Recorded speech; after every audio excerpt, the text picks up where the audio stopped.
سوات میں مبینہ دہشت گردی کے خلاف عوام سراپا احتجاج ہے۔ ارکان پارلیمنٹ نے بھی تشویش کا اظہار کیا ہے۔ سوات کے اندر دوبارہ دہشت گردی کیسے شروع ہوئی؟ ریاست کو علاقے کے امن کے لیے کیا کردار ادا کرنا چاہیے؟ آئیے جانتے ہیں ارکان پارلیمنٹ سے۔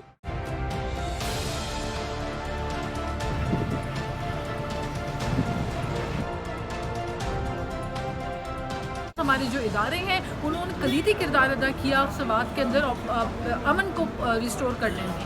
اب اس امن کو 10 سال سے حکومت کے پی میں پی ٹی آئی کی ہے، اس امن کو برقرار رکھنا اس حکومت کا کام تھا، تو کیوں ناکام ہوئی ہے پی ٹی آئی کی گورنمنٹ؟ لیکن میں سمجھتی ہوں ایسے مشکل وقت میں وفاق صوبوں کو اکیلا نہیں چھوڑ سکتا۔ وفاق کی ذمہ داری ہے اور وفاق کو اندازہ ہے کہ ایک کلیدی کردار ہوتا ہے اور صوبوں کو ایک ماں کی طرح جو ہے وفاق لے کے چلتی ہے۔ تو ہم اس میں بالکل یہ معاملہ سنگین ہے اور ہماری حتی الامکان کوشش ہے کہ وفاقی حکومت صوبوں کے اندر امن و امان میں جو بھی کنٹریبیوشن کر سکتی ہے اس کو کرنا ہے۔ اگر یہ لوگ کسی بیرونی ملک سے آئے ہیں، پڑوسی ملک سے آئے ہیں، تو یہ کیسے آ گئے؟ یہ تو مرکزی حکومت کی سبجیکٹ ہے۔ اور اگر یہ لوگ پہلے ہی سے موجود تھے تو صوبائی حکومت کیا کر رہی تھی؟ ان کی جو خفیہ ایجنسیاں ہیں ان کا کیا کام تھا، ان کا کیا کردار تھا؟ کیوں ان لوگوں کو ابھی تک وہاں چھپے رہنے دیا؟ تو یہ میرے خیال میں دونوں قومی مرکزی حکومت بھی صوبائی حکومت بھی اس کے ذمہ دار ہے۔ مرکزی اور صوبائی آپس میں مل بیٹھیں اور اس مسئلے کا حل نکالیں، اور مشترکہ طور پر اگر کوئی آپریشن کرنا ہو یا جو کچھ کرنا ہو مشترکہ طور پر وہ شروع کریں، تاکہ مزید بد امنی پھیلنے سے پہلے اس پر قابو پایا جا سکے۔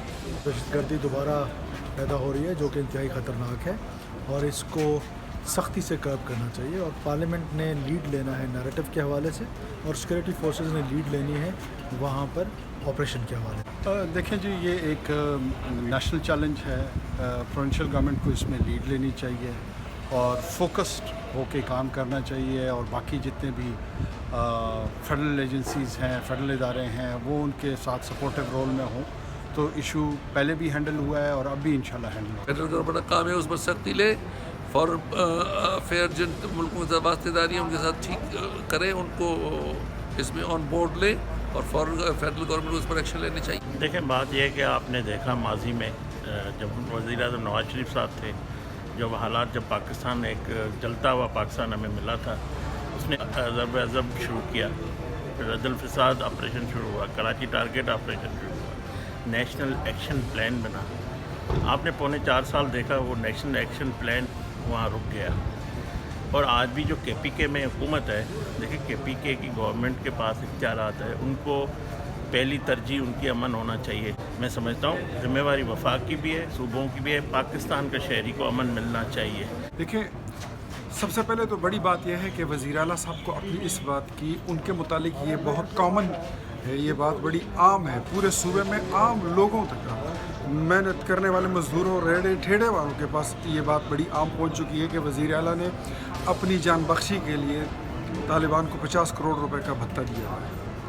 اگر جس صوبے کا وزیر اعلیٰ 50 کروڑ روپے کا بھتہ دے اور اپنی جان بخشی کرائے، وہاں پہ عوام کا کیا حال ہے؟ اور this is not only the matter of Swat, یہ صرف سوات کی بات نہیں ہے، وزیرستان، باجوڑ، مند، خیبر، چترال، دیر، منیر، ایوری ویئر، ہر جگہ پر لوگ اس وقت احتجاج کر رہے ہیں اور امن مارچز کر رہے ہیں۔ کیوں؟ انفیکٹ یہ ابھی تو تھوپنے کی کوشش کر رہے ہیں کہ وفاقی حکومت اور رجیم چینج فلاں، یہ سب لغویات ہیں۔ گزشتہ سال جنوری فیبرری میں عمران خان کی حکومت میں اور عمران خان کی آشیرواد سے ان کے مذاکرات شروع ہوئے تھے طالبان کے ساتھ، جس کو ہم رومانس کہتے ہیں۔ جو ان کا رومانس سٹارٹ ہوا تھا، یہ اس کا رزلٹ نکلا ہے۔ اب ان کے ہاتھ سے معاملات نکل گئے ہیں، اور سب سے جو اس وقت تشویشناک بات ہے تو ان کے اپنے حکومتی ترجمان بیرسٹر سیف نے، جو صوبائی حکومت کے ترجمان ہیں، انہوں نے آج سے کوئی 8-9 دن پہلے بیان دیا تھا کہ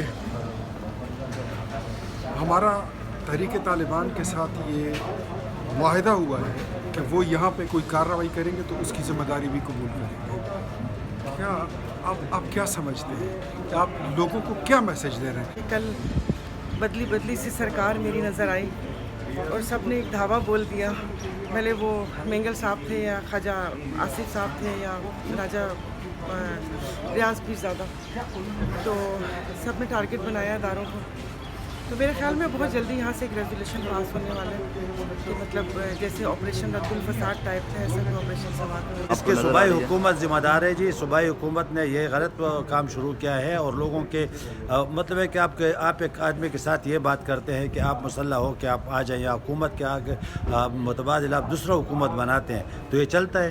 یہ نہیں چلتا, بلکہ یہ الٹا عوام کو نقصان ہوگا, لوگوں کے تباہی کا باعث بنے گا. وہی حالات بنیں گے جو پہلے سے. اگر آپ لوگوں نے حوالہ کرنا ہے, انہوں نے یہ بھی لکھا ہے اپنے معاہدے میں, لکھا میں نے تو دیکھا نہیں ہے لیکن بال سننے میں ہے کہ انہوں نے یہ بھی معاہدہ کیا تھا کہ ہم مطلب ہے کہ ان لوگوں کو یہاں پہ لائیں گے تو یہ اب الگ جو ہے نا ان کی شناخت ہوگی. تو میرا خیال میں یہ تو نہیں ہو سکتا. آئین اور قانون سے کوئی جو ہے نا وہ مبرہ نہیں ہے, اور آئین اور خلاف کس کے خلاف ورزی جو بھی کرے گا حکومت کو چاہیے کہ اس کے ریٹ جو ہے نا اس کو قائم کرے. بہت شکریہ سر.